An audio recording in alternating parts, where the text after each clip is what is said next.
A special thank you to each of our subscribers who make this channel possible. Here's today's story.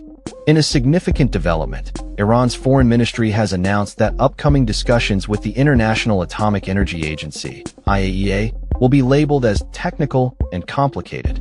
This announcement comes ahead of the IAEA's first visit to Iran since the Islamic Republic severed ties with the agency last month, following a series of Israeli airstrikes that escalated tensions in the region. The spokesperson for Iran's foreign ministry, Esmail Baghaei, addressed reporters on Monday, emphasizing the intricate nature of the talks and hinting at a potential meeting with Foreign Minister Abbas Araghchi. However, he cautioned that it is premature to predict the outcomes of these discussions, which are expected to delve into complex technical issues.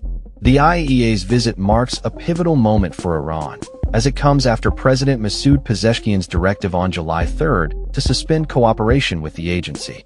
This suspension followed a tumultuous 12-day conflict involving Israeli strikes that targeted key Iranian nuclear facilities, resulting in significant casualties and damage.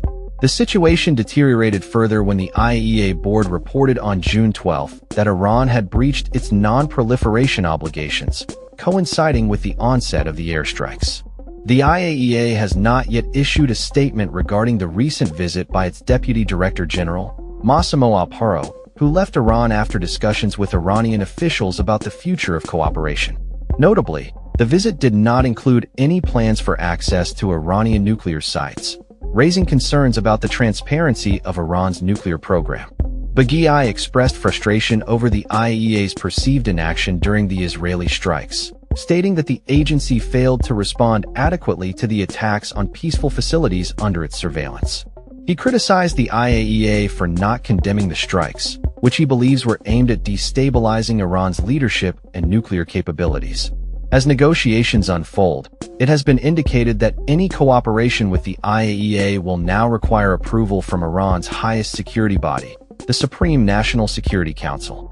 This decision is likely to further restrict inspectors' ability to monitor Iran's nuclear activities, particularly as the country has been enriching uranium to levels close to weapons grade.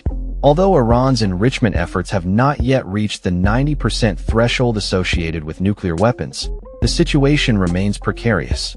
The international community is closely watching these developments, as U.S. intelligence assessments suggest that Iran last maintained an organized nuclear weapons program in 2003. The path forward for negotiations between Tehran and Washington regarding Iran's nuclear program remains uncertain, with limited IAEA inspections in the past serving as a tactic during negotiations with Western powers. As tensions continue to rise, the outcome of these technical talks could have far-reaching implications for regional stability and global nuclear non-proliferation efforts. That's all for this story. We upload videos every day covering many different subjects, so hit that subscribe button to stay informed. Thanks for watching.